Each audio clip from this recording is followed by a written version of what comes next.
Logical operators बहुत ही काम के होते हैं क्योंकि ये आपको डिसीजन लेने में हेल्प करते हैं मल्टीपल कंडीशंस के बेसिस पर।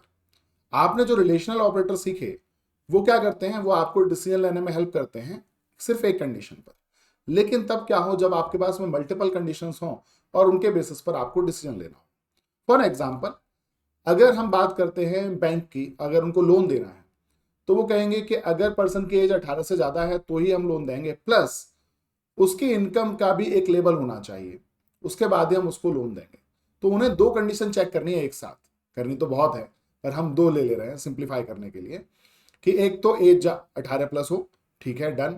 दूसरा, उसकी जो वार्षिक आय है, जो उसका ईयरली इनकम है, वो एक सर्टेन लेवल से ज्यादा हो। तो दो कंडीशन के बेसिस पर डिसीजन लेना है और इसमें से एक भी फॉल्स होगी तो लोन नहीं मिलेगा, अगर दोनों ही ट्रू होंगी तो लोन मिलेगा। तो इस तरह की जब कंडीशन आपको चेक करनी है तो कैसे करेंगे, वहां पर आपकी हेल्प करते हैं लॉजिकल ऑपरेटर्स। तो लॉजिकल ऑपरेटर्स पाइथन में हम सीख रहे हैं, लेकिन ये सभी प्रोग्रामिंग लैंग्वेज में होते हैं, सभी में लिखने का तरीका अलग अलग होता है। खैर, हम बाकियों की फिलहाल बात नहीं करते, बाकी के मेरे ट्यूटोरियल्स आप देख सकते हैं सी सी प्लस प्लस जावा वगैरह के। फिलहाल हम बात करते हैं पाइथन की। तो पाइथन में लॉजिकल ऑपरेटर कैसे इस्तेमाल करते हैं और क्या होते हैं। लॉजिकल ऑपरेटर पहला है एंड, दूसरा है और, तीसरा है नॉट। दैट्स ऑल, तीन ही है, रिलेशनल ऑपरेटर की तरह बहुत ज्यादा नहीं है। एंड का मतलब क्या होता है? एंड का मतलब होता है जब दोनों ही कंडीशन ट्रू हो, इधर भी ट्रू हो और इधर भी ट्रू हो तो ही ये ट्रू होगा, अदरवाइज ये फॉल्स हो जाएगा। अगर एक भी कंडीशन फॉल्स होगी तो फॉल्स हो जाएगा। और का मतलब क्या है? और का मतलब ये है यदि, मतलब या। सो बेसिकली और का मतलब एक फॉल्स है लेकिन दूसरी कंडीशन ट्रू है तो आउटपुट आएगा ट्रू, और नॉट जो भी आपने दिया उसका अपोजिट कर देगा। खैर, हम एक एक करके तीनों को लिख के देखते हैं। तो सबसे पहले एंड की बारी है। एंड से पहले मैं एक कंडीशन देता हूं और कंडीशन का आउटपुट क्या होता है तो आपको पता है ना। कोई भी कंडीशन लिखूंगा, मान के चलिए मैंने लिखा 5 ग्रेटर देन 6 4, तो इसका आउटपुट क्या होगा? 5 ग्रेटर देन 4 का आउटपुट क्या होगा? ट्रू होगा। और अगर मैं इधर लिखता हूं 4 लेस देन 5, तो इसका आउटपुट क्या होगा? इसका आउटपुट भी ट्रू होगा। दोनों का ही आउटपुट क्या है? ट्रू है। तो इसको इवेल्युएट कैसे करेगा? देखिए, पहले इसका आउटपुट लेकर आ गया, क्या आ गया? ट्रू आ गया। ओके, अब इसका आउटपुट आया, इसका आउटपुट क्या आया? ट्रू आ गया। दोनों ही ट्रू हैं। बीच में ऑपरेटर है एंड, तो अब ये देखेगा क्या दोनों ही कंडीशन ट्रू हैं। अगर दोनों साइड ट्रू है तो आउटपुट आ गया ट्रू। परफेक्ट। तो अगर मैं यहां पर एंटर प्रेस कर रहा हूं अभी, तो आउटपुट में क्या आना चाहिए? ट्रू आना चाहिए। करके देखते हैं। परफेक्ट। और अगर एक भी कंडीशन फॉल्स हो जाती है, जैसे कि मैं यहां पर 4 ग्रेटर देन 5 कर देता हूं, तो अब क्या हुआ? एक कंडीशन फॉल्स हो गई। तो अब ये तो ट्रू है पहली कंडीशन, लेकिन दूसरी कंडीशन कैसी है? फॉल्स। दोनों में से एक भी कंडीशन फॉल्स होगी तो आउटपुट क्या आएगा? फॉल्स आएगा। ठीक है, ये आप समझ गए। क्या मैं इनको डायरेक्ट लिख सकता हूं? अभी तो मैंने क्या लिखा, मैंने ये कंडीशन के साथ इस्तेमाल करके आपको दिखाया, लेकिन अगर मैं इनको डायरेक्टली लिख दूं तो, जैसे कि मैंने लिखा true and true, and operator के दोनों तरफ ट्रू है, ये भी वर्क करेगा ना, क्योंकि एट द एंड जो रिलेशनल ऑपरेटर है वो भी ट्रू या फॉल्स रिटर्न कर रहा है। तो एट द एंड एंड जो है वो तो इवेल्युएट इसी को कर रहा है ना। ठीक है, एंटर करते हैं, ट्रू आ गया। और ट्रू एंड फॉल्स कर देते हैं तो फॉल्स आ गया। और फॉल्स एंड ट्रू कर देते हैं तो चलिए पहले फॉल्स एंड फॉल्स कर लेते हैं। ऑब्वियस सी बात है, फॉल्स आना है। एंड फॉल्स एंड ट्रू करते हैं तो भी क्या आना है? फॉल्स आना है।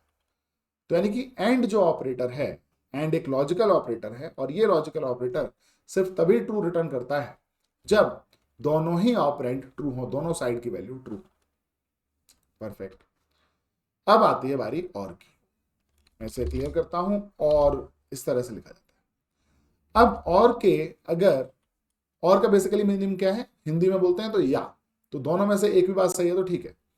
तो हमने लिखा है यहां पर ट्रू और फॉल्स, तो एक तरफ है ट्रू एक तरफ है फॉल्स, क्या आउटपुट आएगा? ट्रू आएगा, क्योंकि एक तो ट्रू है ना। और अगर मैं ट्रू एंड ट्रू कर, ट्रू और ट्रू कर देता हूं तो यस ट्रू ही आना है।